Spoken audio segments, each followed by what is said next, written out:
கர்த்தருடைய நாமத்திற்கு மகிமை உண்டாவதாக. பேதுரு எழுதின முதலாம் நிருபம் 5ஆம் அதிகாரம் 9-10 வசனங்களை நான் வாசிக்கிறேன். விசுவாசத்தில் உறுதியாயிருந்து அவனுக்கு எதிர்த்து நில்லுங்கள்.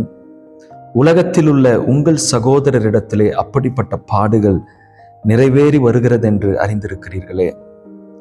கிறிஸ்து இயேசுவுக்குள் நம்மை தமது நித்திய மகிமைக்கு அழைத்தவராயிருக்கிற சகல கிருபையும் பொருந்திய தேவன் தாமே கொஞ்ச காலம் பாடு அனுபவிக்கிற உங்களை சீர்படுத்தி, ஸ்திரப்படுத்தி, பலப்படுத்தி நிலைநிறுத்துவாராக.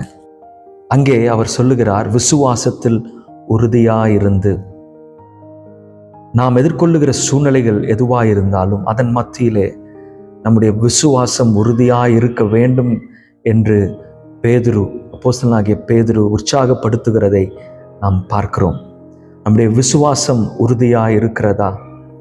நம்முடைய விசுவாசம் நிலைத்திருக்கிறதா? நம்முடைய விசுவாசம் அசையாமல் இருக்கிறதா? தேவன் பேரிலே நாம் வைத்திருக்கிற நம்பிக்கை உறுதியாய் இருக்கிறதா? சூழ்நிலைகள் மாறலாம், காரியங்கள் நமக்கு எதிராய் இருக்கலாம், பலவிதமான சோதனைகளை நாம் எதிர்கொண்டிருக்கலாம். ஆனால் அதன் மத்தியிலும் தேவன் நம்மோடு இருக்கிறார் என்ற உறுதியான விசுவாசம் ஒவ்வொரு தேவனுடைய பிள்ளைக்குள்ளும் இருக்க வேண்டும். அங்கே பேதுரு அழகாக ஒரு காரியத்தை சொல்லுகிறார். உங்கள் சகோதரரிடத்திலே அப்படிப்பட்ட பாடுகள் நிறைவேறி இருக்கிறது. நீங்க மாத்திரம் இல்ல, உலகத்துல உங்களைப் போலவே தேவனை விசுவாசிக்கிற ஒவ்வொரு சகோதர சகோதரியிடத்திலும் அப்படிப்பட்ட பாடுகள் நிறைவேறி இருக்கிறது என்று சொல்லுகிறார். ஆகையால் அதன் மத்தியிலும் நாம் தனிமைப்படவில்லை. தேவன் நம்மை விடவில்லை, நம்மை கைவிடவில்லை. அவர் இந்த பாடுகள் மத்தியிலும் நம்மோடு கூட இருக்கிறார் என்ற விசுவாசத்தின் உறுதி நமக்குள் இருக்க வேண்டும் என்று அவர் நம்மை உற்சாகப்படுத்துகிறார். குறிப்பாக யோசேப்புடைய வாழ்க்கையில யோசேப்பு அப்படிதான் விசுவாசித்தார். அவருடைய விசுவாசம் உறுதியான விசுவாசம். அது வெகுவாய் வெளியே சொல்லப்படவில்லை என்றாலும் நெடுகவே நாம் அதை பார்க்க முடியும். அவர் குழியிலே போடப்பட்ட போதும், தன்னுடைய சொந்த சகோதரர்களால் நிராகரிக்கப்பட்டு, வெறுக்கப்பட்டு, குழியிலே போடப்பட்ட போதும், அங்கிருந்து எகிப்துக்கு கொண்டு போகப்பட்டு போத்திபாரின் வீட்டிலே இருக்கும் பொழுது அங்கே பழி போடப்பட்டது. குழியிலே போடப்பட்டான், பழி சுமத்தப்பட்டான், அங்கிருந்து அவன் சிறைச்சாலையிலே அடைக்கப்பட்டான். ஆனால் தேவன் அந்த பாடுகளின் வழியாதான் யோசேப்பை உயர்ந்த ஸ்தானத்திலே வைத்தார். தேவனுடைய திட்டத்தை அவன் மூலமாய் நிறைவேற்றினார்.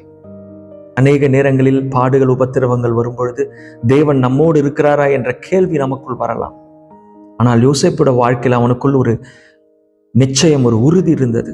எந்த சூழ்நிலையிலும் அவன் உறுதியான விசுவாசம் என்னவென்றால், ஆண்டவர் என்னோடு கூட இருக்கிறார். ஆகையால் தான் அவன் சிறைச்சாலை போடப்பட்ட பொழுது அந்த இடத்திலே சொல்லப்பட்டிருக்குது, ஆண்டவருடைய வார்த்தை, கர்த்தர் யோசேப்போடு இருந்தார், கர்த்தர் யோசேப்போடு இருந்தார்.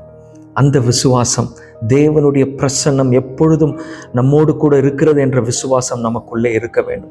சூழ்நிலைகள் மாறலாம், சூழ்நிலைகள் பல விதங்களிலே நமக்கு சவால்களை தரலாம். ஆனால் எல்லாவற்றையும் நமக்காக எதிர்த்து நின்று நமக்கு வெற்றி தருகிற தேவன் நம்மோடு கூட எப்பொழுதும் இருக்கிறார் என்பதை ஒரு நாளும் மறந்துவிடக்கூடாது. அதை நாம் உறுதியாக விசுவாசிக்க வேண்டும். அது நம்மை தேவன் வைக்கும் இடங்களிலே அது நம்மை உயர்த்தும், நம்மை ஆசீர்வதிக்கும். அப்பேற்பட்ட விசுவாசம் இன்றைக்கு நமக்குள் காணப்பட வேண்டும். அவர் நம்மை விட்டு விலகுவதும் இல்லை, அவர் நம்மை கைவிடுவதும் இல்லை என்ற உறுதியான விசுவாசம், தேவ பிரசன்னத்தை சார்ந்து வாழ்கிற ஒரு உறுதியான நிலையான விசுவாசம் நமக்குள் இருக்கும் பொழுது தேவன் நம்மோடு கூட இருப்பதை அவர் வெளிப்படுத்துவார். நாம் அதை பார்க்க முடியும். கர்த்தர் உங்களை ஆசீர்வதிப்பாராக. ஆமென்.